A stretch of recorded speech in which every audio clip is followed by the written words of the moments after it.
Hey, how's it going, everybody? It's Jazzy, Venus for Sasquatch here, and I am doing a Throwback Thursday. We have a movie from 1996 called The Frighteners, directed by Peter Jackson. Frank was in a terrible car accident that killed his wife, and ever since he's been able to see spirits who haven't passed on, and he uses this to be a psychic detective and con people out of money. And eventually, he catches up to a real evil spirit, shows up, and starts numbering his victims. Frank discovers what's going on. That's pretty much what this movie's about. A serial killer tries to be the greatest serial killer ever, and then through all this, he actually starts killing in the afterlife using himself and his ex and all this. Very good movie. First off, I just want to thank Peacock because and I just been going through like movies on Peacock, I wouldn't have caught this one, and I was like, oh, this one would be fun. Then I was watching, I was like, this one would be fun to kind of do the Throwback Thursday too. So this is all kind of unplanned. I was just kind of watching a movie and I kind of was like, well, yeah, let's do that. This isn't really going to be a reimagining. We're going to be a reboot and sequel in this. We want to try and get Michael J. Fox involved in however which way we can to connect the two movies. We so since so we either want to voice over, maybe just get him standing in a spot, or maybe a phone call to the main character, just some way to connect the two together so that we get these two together and we're like, this is Frighteners 2, but we're kind of soft rebooting it at the same time, like all these movies kind of do nowadays. Um, we're going to kind of stick with the original plot here, serial killer. Wants to heighten his number, but what we're going to do is we're going to have his wife kill him, kind of like the same thing, but then have him realize that he doesn't know what the hell he's doing and he can't figure out the soul part or whatever. So eventually, he kind of like talks her into killing, and that's how he kind of gets his number up. And then eventually, so she's doing the killing for him. And then after that, she kind of dies suddenly, maybe for the cops or being caught, or them taking or one of the a presumed victim taking her life or whatever. So we get her back. That'd be cool. But we kind of throw it away. And instead of having like a haunted mansion type thing like we did in this one, we just had the two serial killers kind of going off and having her figure out the soul thing and all this, and then getting the numbers up through that and working together and having our new like lead find them. And at the same time, this is happening, like as they're kind of like she dies suddenly and all this. We even have probably be as part of the same situation if you really kind of want to do it creatively. And we would have our new lead kind of doing the same thing where he got into an accident. Maybe he can save the person, whoever it was, a little girl or whatever. But we that's just our motivation for him to see the spirits as they got into the accident. And have him be a cop, maybe. I think that'll work better. Or some kind of private detective, or just something to do with the law enforcement somehow. And since we're kind of like rebooting it, we'll kind of like show the people him getting his frightener powers, frightening our powers or whatever, and then that'll be kind of our humor. We'll have him link up with the first three ghosts, and they'll cause havoc somewhere, and then he'll be like, "Oh no, I do have a ghost emergency," and then like he'll get money through that. So maybe I can be a private detective or like some kind of process server or something where he kind of like jumps right into the authoritative role and it doesn't really hurt him. We're gonna still have the FBI agent chasing him, of course. And I think with the pacing and stuff, this would kind of work because we could kind of have two different stories kind of having the same time. The serial killers figuring it out, and them figuring out how to be frighteners and how to make money through doing this and stuff like this. And then maybe as they discover it, he takes their wife. Probably is what we're gonna do here.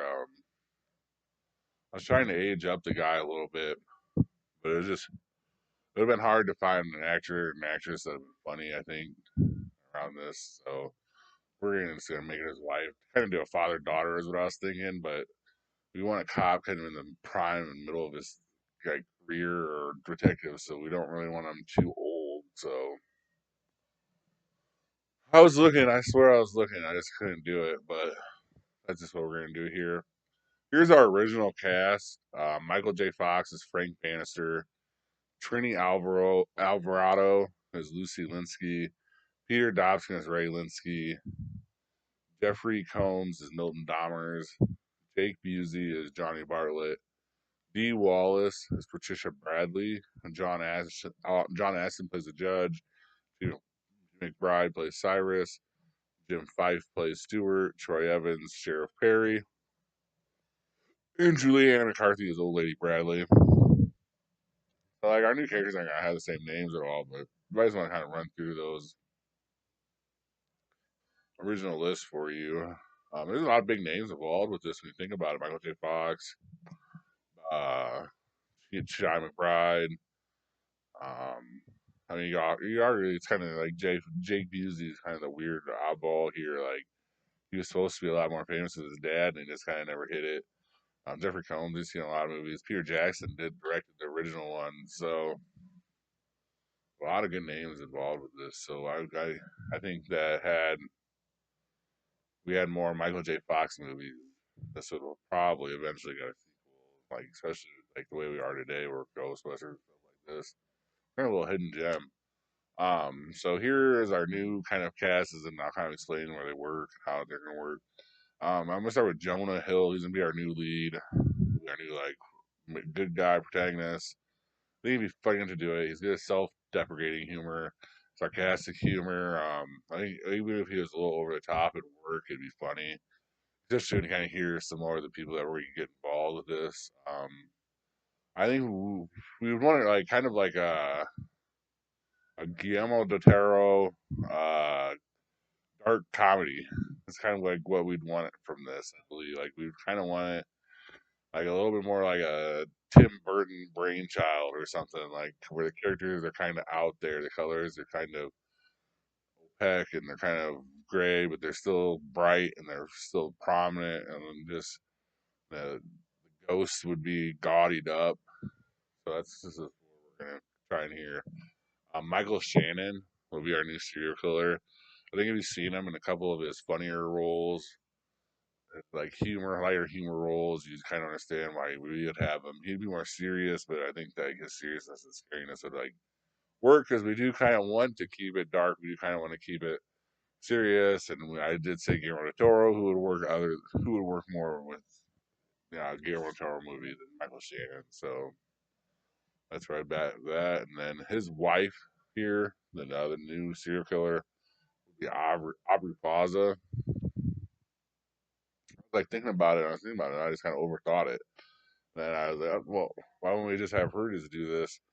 I mean, this is exactly what we'd want. I was like, she is funny, she's pretty, and she'd probably kill you. So it all kind of like worked perfectly. Like of her being like, oh, I am the serial killer. Oh, and then figuring out, oh, I can kill people as a ghost, and then them together as a ghost couple would be funny.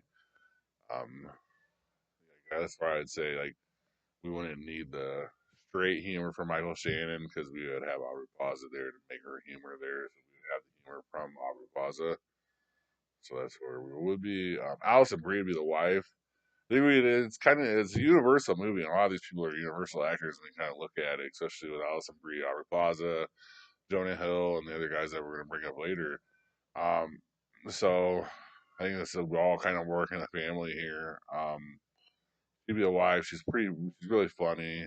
She gets it. She was not afraid to be like outside of herself to be funny. So it worked perfect. You've seen her in plenty of comedy stuff, Glow, Community, her, and then you've seen her in serious stuff with a perfect host, of course, and other stuff. So that's where we go with her. Bern Gorman will be the FBI agent, kind of a little Leonardo del Toro, little character FBI guy here.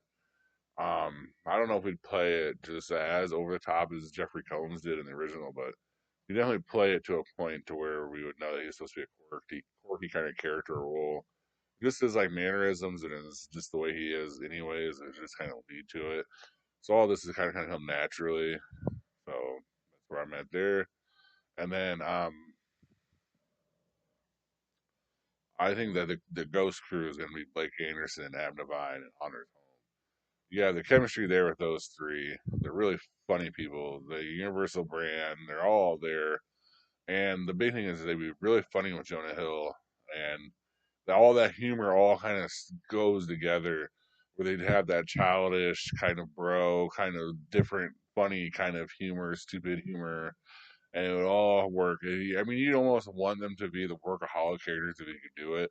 If not, just exact replicants of them, and just just Adam Devine being a crazy Adam Devine, Blake Anderson being the crazy Blake, and then Anders just being the crazy Anders. Just all of them just kind of just bringing all that out together. Um, and then we got to think about it, they're going to destroy houses. You know what I mean? They're going to scare people. So it'll all work. It'll all be funny. And then just think of like all the little guest cameos you can get just with the relationships with our actors, but just think about it with the Universal too. Is we could get Seth Rogen, probably Danny McBride, Dave Franco with Alison Brie, Will Ferrell. I mean, we could probably get anyone really, like anyone that would have been on Saturday Night Live. So that's just another more characters that we could bring in. So we just bring in really funny people, just have really good, funny comedy spots throughout the deal with the dead people, and just bring it all, make it just a dark humor, good. I want to say family. We're definitely gonna go. We're gonna try and go R, but I mean, I don't feel like we have to exactly push the envelope with this to where if we did do PG-13, it wouldn't be a terrible movie because really it's not about slashers, it's not about killing. It's also not about like the violent parts of what's going on. It's more about the humor. It's more about like just the levity of everything. So I think that's what it is. Even though it play off more like a darker humor. I had to see what Beetlejuice was. I think if Beetlejuice was R, then we would probably go R. If Beetlejuice was PG-13, we could probably get away with the PG-13 rating. So whatever around that area, we would toe the line. We would try and get the PG-13 just to get everybody involved, but if we got the R rating, we wouldn't really be too disappointed with it.